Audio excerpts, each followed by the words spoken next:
Hello and welcome to the third edition of our new weekly feature from Tees Live, Boro Backtrack, in association with Domino's Teesside.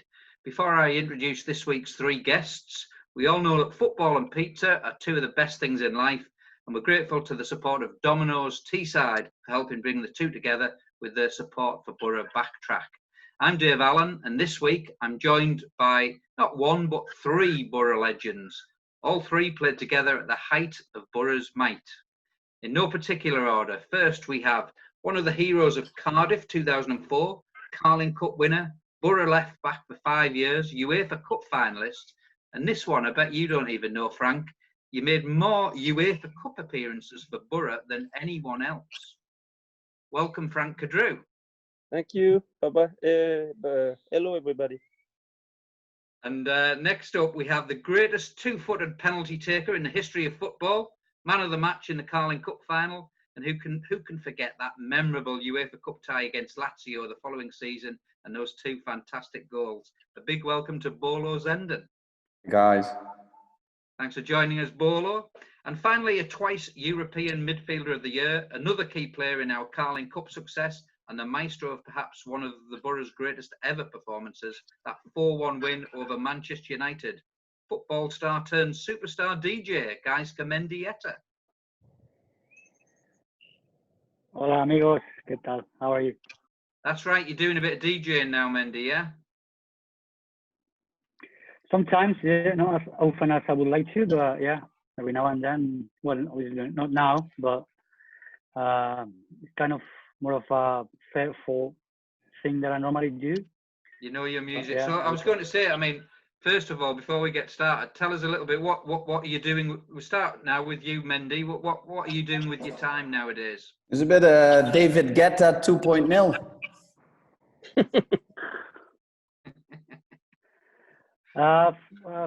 Quite a lot of things, to be honest, which is great because it takes a lot of my time. I do mostly La Liga ambassador. Work for La Liga. We used to travel the world. Now we work from home, like everyone else. I do also some bits for UEFA, Barca, as an ambassador role. Then some TV, different broadcasters, normally international broadcasters for La Liga and a bit of Premier League, Champions League. Then DJ when I got time, and different other businesses that I've invested in and taking most of my time these days as well. You sound like you keep yourself busy then, Mendy. You certainly, but well, see, Frank is, I believe you're on the golf course, Frank. Yes, I do. You know, I'm working a little bit with the School of Golf with the kids. I help them out. I help the pro here to give them lessons. And you're still involved in football too? A little bit, but from the side actually. Not involved in a club particularly, but just looking up for some clubs, and if they need a player, I can help them out. And enjoying the French weather by the looks of things too. And what about yourself, Bolo? What are you up to now? You're back in Maastricht. Yeah, back to the roots, back in Maastricht. I'm let's say sort of an octopus. I'm also busy with several stuff where, for example, we have a family business, which is a hotel and a health club. Due to the coronavirus, obviously, we've been shut down for quite some time now. So we try to start the business again within the new role, the new settings. I've been doing some TV work as a pundit, different channels. But also over the last few years, I've been managing as a coach. I was assistant manager for the last 6 months when our manager at PSV got relieved of his job, and PSV asked me to step in. And then Corona kicked in, so our league finished. But I'm still involved, so I'm still with PSV and I'm still on the pitch. And because I've done this for 6 months now as a proper assistant, I haven't had time for all the other stuff. But mainly for the last 6-7 years, I was a specialist trainer for the guys up front. I help the young kids that come through, but I only do first team football at PSV. So we had some good times where we won leagues, but we've also missed out last year, for example. and change of manager. There's always, in football, there's always something happening. So I'm still involved. Yeah, I'm still at PSV. Keeping involved in many ways. Brilliant. So listen, I'm going to take you all back now, and let's rewind the clock to that amazing season of that where Middlesbrough won its first major trophy, the Carling Cup.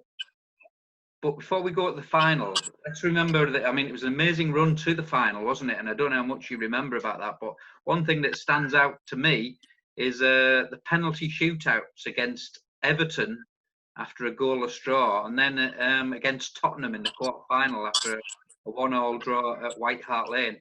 And I think I'm right in remembering that, Frank, you scored the winner against Tottenham in the penalty shootout. Bolo, you scored in both games against Everton and Tottenham in the penalty shootouts. And Gaizka, you scored the winner against Everton, but then unfortunately you missed one, or the keeper saved one against Tottenham. Frank dug you out of the hole that night, yeah? Yeah, it was up to me, and luckily he scored. No, ask Mendy. Just wanted to let Frank score the last one, otherwise. What's that, Frank? I say, ask Mendy to miss it, and like that I can be the hero, you know? Because you want, in a previous game, I say, listen, you scored a previous game, you know, everybody congratulates you. So now it's my time, you know? Yeah, I seem to remember you looked a little nervous as you came up to take the penalty, as you juggled the ball on your head. Yeah, I'm always, you know, feel the pressure. And I was talking to Bill Bezic a couple of weeks ago, of course, the assistant manager at the time, sports psychologist, and Bill was recalling he was wondering what on earth you were doing as you walked up and juggling the ball as about to take a crucial penalty. I'm sure there were a lot of psychologists who would like to have a go at Frank. Well, good luck with that. They went mad. Frank, it was said by both Steve McLaren and Steve Harrison that we were talking to that they remember shouting at you quite a lot across the pitch, but you didn't seem to always hear. No, I got a selective hearing. That's different. I can hear what I want, actually. Bolo, what about? Do you remember those penalty shootouts? And I mean, because you know, it's on such games and such fortune at times, isn't it? That it goes down to such small margins, and how we end up winning the cup, and goes down to 2 penalty shootouts along the way. Yeah, well, honestly, I don't remember exactly the full length of the games and the shootouts. I do remember that we had a good run in the cup, and you also had a sense of feeling where each time you get a little bit closer and you feel that things are going your way. It's sort of a build-up. It's you're working towards a climax, which in the end was obviously the final. But I guess that we had a good group of players that were willing to work hard for each other. Everybody had his own qualities, and we knew how to appreciate one each other's qualities, and then mix that one together. And that's how we got all the way to that final. Mendy, can you recall how would have decided who actually got to take the penalties? Because there were different penalty takers in the 2 games. I was having a look at the stats the other day, and we definitely changed penalty takers. But was it just about who's confident on the night, or was Steve McLaren the sort that would decide in advance? It was mostly the gaffer who would decide who would take them, obviously, among some players that at the moment were reliable and were confident to take them. Bolo, myself, then Yaku stepped in as well. So we had, I think, a number of players that the staff room trusted, and they like to rotate it, which was also quite unusual in the way normally you have 1 or 2 and they normally take all the time, which I mean, there's no good or right, it's just different, isn't it?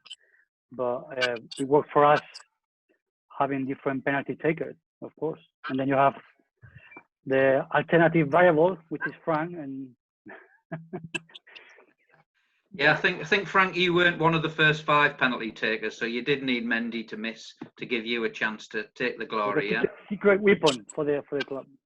Actually, I don't know. I think I was the 6. With a 6. Yeah. Not Six. to Or the Yeah. 6, it was a 6. Yeah. But Frank, why weren't you one of the first 5? What was going on there?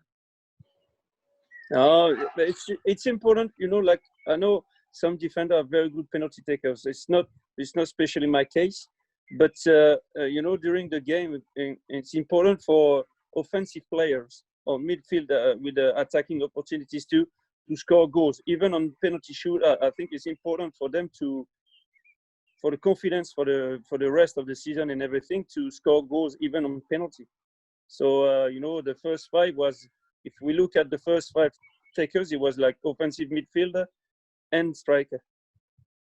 Fantastic. Okay, so we then went on to beat Arsenal in that 2-legged semi-final, but then into the big game final, we beat Bolton Wanderers 2-1. I mean, Bolo, I'll start with you. What are your memories of the final? Because you didn't have a bad first 7 minutes, did you? No, I guess as a team we were quite good. We were in the game. There's certain things that I do remember. Of course, I did remember as well the semi-finals when we played against Arsenal and we beat them. I think Over 2 legs. Yeah, I thought they were rather confident that they could do the job, but obviously we were more eager and up for it. And then when we got to the final, I remember that we had a pre-match meeting with the gaffer, and he didn't say much. He put on a scene out of a film called Any given Sunday. It was Al Pacino's, Inches speech, and we just had some images of us getting all the way to the final, and that was basically it. I guess it all got us fired up to do the job. And then when we did play Bolton, I do remember from the game as well that Bolton at that time, they always played a certain way. They put every single ball in the box. They played long balls, played from the second ball. But in the final, they didn't. They didn't really play that way. So it was more of a football kind of game where the ball was more on the pitch. But we had the better players for that. Frank, what about you? What was your memories of the big day? Exactly the same, actually. You know, just one more thing. That's exactly the same as Bolo. It's just like our way through the stadium, actually, through Cardiff, the towns was red and white. It was incredible. Until we arrived at the stadium, at the Millennium, it was crazy. Just red and white everywhere. Fantastic. The Boro fans really got behind us that day, didn't they? And back behind the team. That lift is up, yeah. Gaizka, what about yourself? I mean, you played in some massive games before that, but the Carling Cup final, how does that stand out in your memory? No, well, amongst one of the highest, because it was my first year in the Premier League. There was a lot of question marks about myself being first or one of the first going to the Premier League to England to play in a club that not many people knew existed.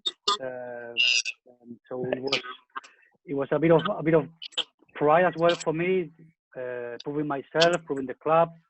I always believed in the project since the day McLaren came to talk to me in the first place. And I think that was obviously coming to the end of a season, the first great season we had, and playing a final. It was also kind of personal because I had Ivan Campo, Fernando Hierro on the Bolton side, and it was in the Spanish press was about the Spanish final sort of thing. So I think all like they were saying, the guys are saying, everything from even before the kickoff, it indicated that Boro was ready for it, was better prepared, was really up for it than any Bolton player or team. The warm up, as soon as we started, we were right on our feet and playing our football, not letting them feel comfortable with it. We creating chances from the beginning, playing really well. So I think from the beginning you could tell it was very difficult if we did not win the final. I think finals are very difficult to play, but we played really good final for. Well, the fact that that it was kind of new. Yeah, but that's why I also remember the press sort of had a build-up where Boro played finals before but never won it. Yeah. And then we came along and they were going to put the pressure again on us, saying they're going to miss out again, you know, like for so many times before. There was a, I mean, you talked about the preparation there and that Middlesbrough were up for it, and that showed 7 minutes in and Middlesbrough 2-0 up. And I mean, that amazing start after 2 minutes, Gaizka, I think it was your pass across the pitch that opened it up to Bolo. You kicked it, and there was Joseph's job to knock it in. You know, the perfect start, wasn't it? And then the penalty, Bolo. Come on, what are your memories about that penalty? Because Sam Allardyce reckons he spotted straight away that it was a 2-footed kick. Well, I remember that for sure. No one at the time knew it was a double touch. Did you? Even me, probably not. But if you think of it, you know, when your standing foot slips away and you still touch the ball, yeah, of course it can happen. But I do remember as well some people that do slip miss, but I still scored. So that was the lucky one. Because it happened previously, isn't it? It's not something new, but it put us right in the frame to go all the way and win it. And as you said, I think we had a team where we could really rely on each other, but also we knew what we could expect from someone. You just mentioned that Gaizka gave the ball to me because he knew I was there and gonna be there. Frank was obviously the one from the back coming on. George was the guy who was in the middle, tearing everything apart. You know, everybody had his role, and we knew from each other what to expect, and that made us a strong side. Also, and confident side. Yeah. No.